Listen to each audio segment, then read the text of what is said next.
According to police, the cameras capture license plates and vehicle characteristics, not people or faces. The fears of Big Brother that we're out looking at you and taking pictures of you just doesn't exist. We're only interested in the vehicle. Understand that these cameras are obtaining vehicle descriptions and license plates, but they're not identifying people. There is no facial recognition. And in fact, there's no personally identifiable information within Flock.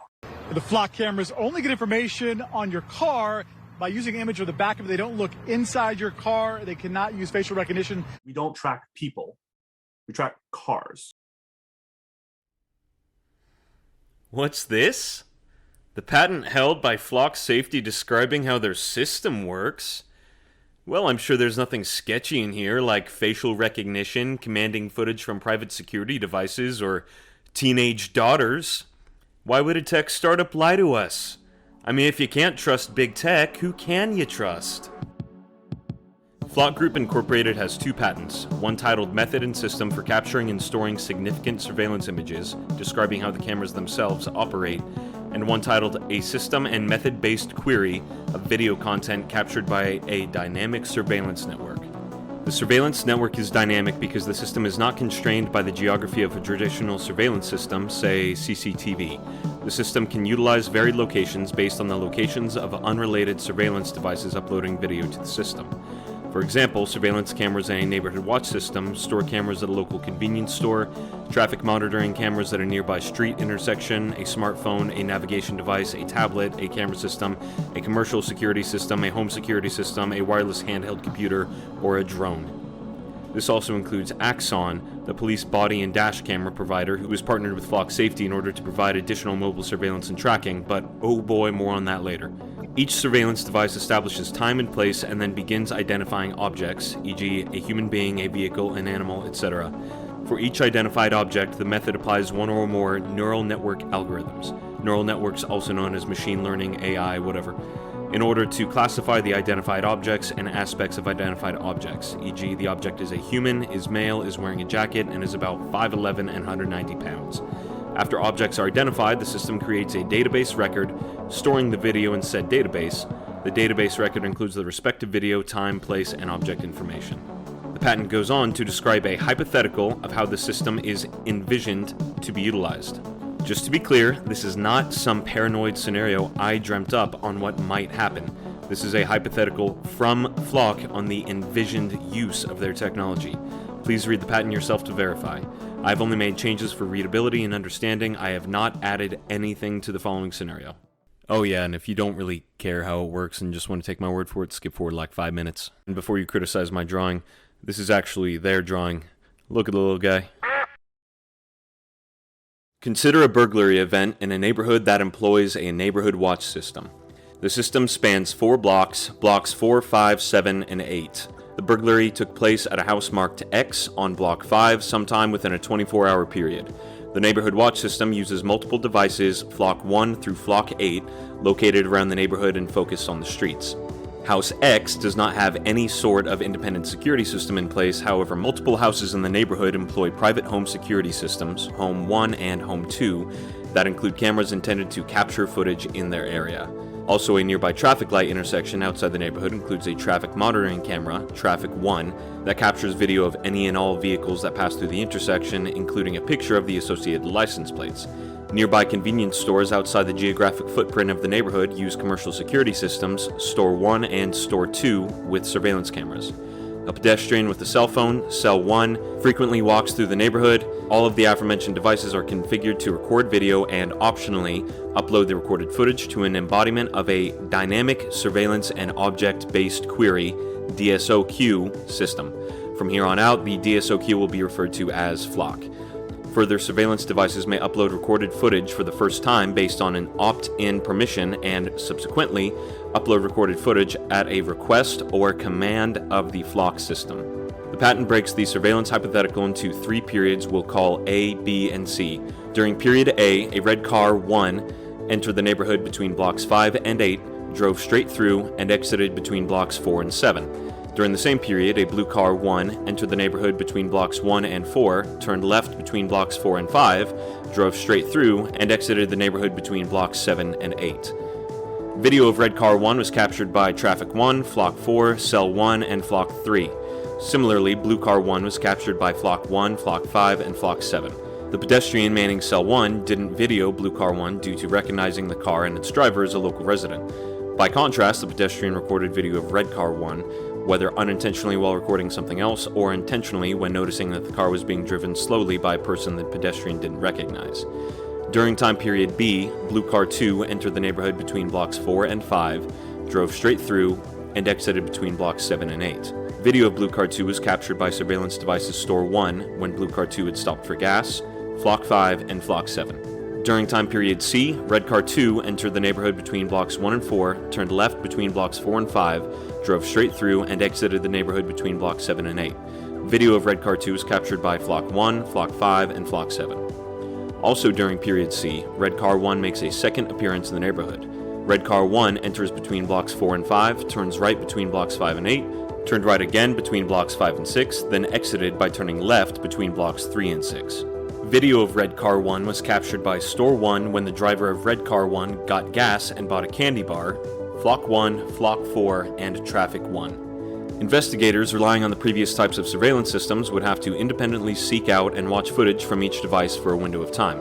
In this way, investigators may spend significant amounts of time identifying video sources and watching footage in an effort to identify relevant content.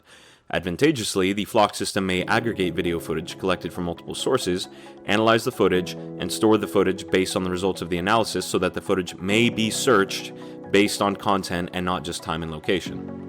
Back to the hypothetical, investigators of the burglary may put out a public notice seeking any information that may be relevant to the burglary. In response, the pedestrian filming on Cell 1 may let investigators know that she had recently witnessed an out-of-place car in the neighborhood. Subsequently, an upload to the Flock system of the pedestrian's video showing Red Car 1 would get analyzed such that the car is identified as to the make and the color. Focusing on the Red Car 1 lead, the investigators may leverage the Flock system to return any footage captured by any of the Flock cameras in the neighborhood that contains Red Car 1, dating back to the timestamp of the video captured by the pedestrian. The Flock system may then return footage captured by Flock 4 and 3 during period A, as well as footage captured by Flock 1 and 4 during period C.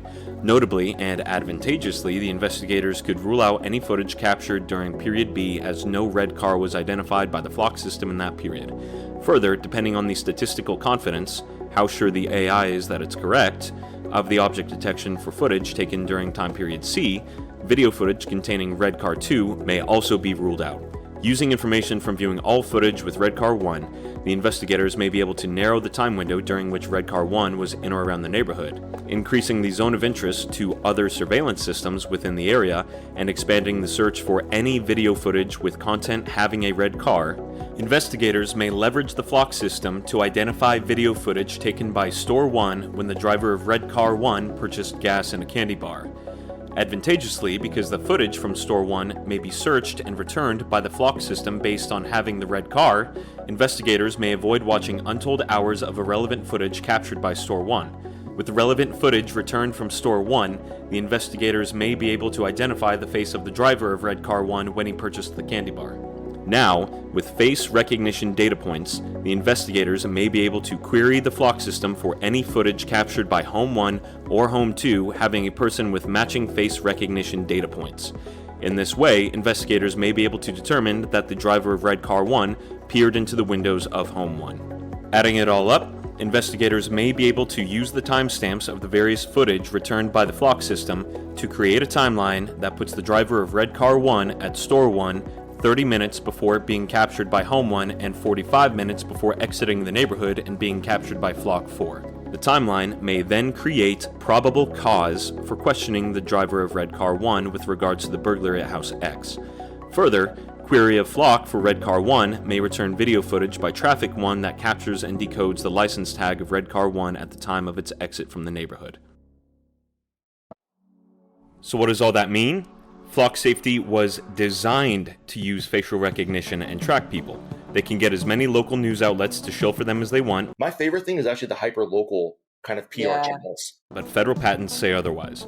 It describes in multiple instances how the system has the ability to detect and catalog identifying features of people. Here's one more instance of Flock spokesperson Holly Balin once again saying otherwise. they don't have facial recognition, and they're not video cameras that are tracking people. It is really solely to pull a license plate and vehicle detail. Here's the contract with City of Prosser showing the system can be upgraded to include searches for bicycles and ATVs, and here's a 4-year-old video from the Washington Post. The cameras are motion activated, which means it will also capture a pedestrian or a cyclist. There's even an option for the operator to search for those things on the portal. Thank goodness once again that we can trust the word of big tech, because even though they absolutely can track people, we can rest soundly knowing they won't. It also describes a scenario in which the Flock system may detect a person similar to the teenage daughter of a subscriber and send a notification text to said subscriber. The patent describes the ability to opt in by uploading footage to the Flock system. However, once you're in, Flock can request or command footage to be uploaded to the system without the user's express permission. Once you're in, you're in. It's worth asking at this point why this hasn't been publicized already if cops all over the country are able to do this. The police as the end users are not able to access these features. That doesn't mean the features aren't there. Realistically, how many police chiefs are reading through 47 pages of patent documents? You'd have to be almost deranged to do that. If the system has these extra capabilities, then who does have access? Well, as I mentioned in my last video, there is nothing in the terms of service or privacy policy that would prevent Flock from sharing data with third parties. They just can't sell it. Axon Enterprise is one such agency they don't sell our data to. Formerly Taser, Axon Body Camera Dashcam and Evidence Management has a partnership with Flock to turn their cameras into additional surveillance for Flock, as well as Flock data being sent to Axon as mentioned here in Prosser's contract. Axon also has their own division that deals in facial recognition and has been the subject of controversy surrounding their usage. Last one, as seen on Yakima PD's transparency portal, the U.S. Postal Inspection Service, these guys, also have access to this data. The very same U.S. Postal Inspection Service that came under fire after it broke they were using Clearview AI to track attendees of protests from 2018 to 2021. So what do we have? A company that consistently misleads about the capabilities of their system that can be utilized for nationwide tracking using vehicle and facial recognition, partnerships that are already using facial recognition, and no safeguards against abuse by federal authorities. In their ironically named Trust Center, they have independent compliance reports available. By available, I mean they're locked and you have to request them. It's been 2 weeks and still nothing yet. But hey, it's probably fine.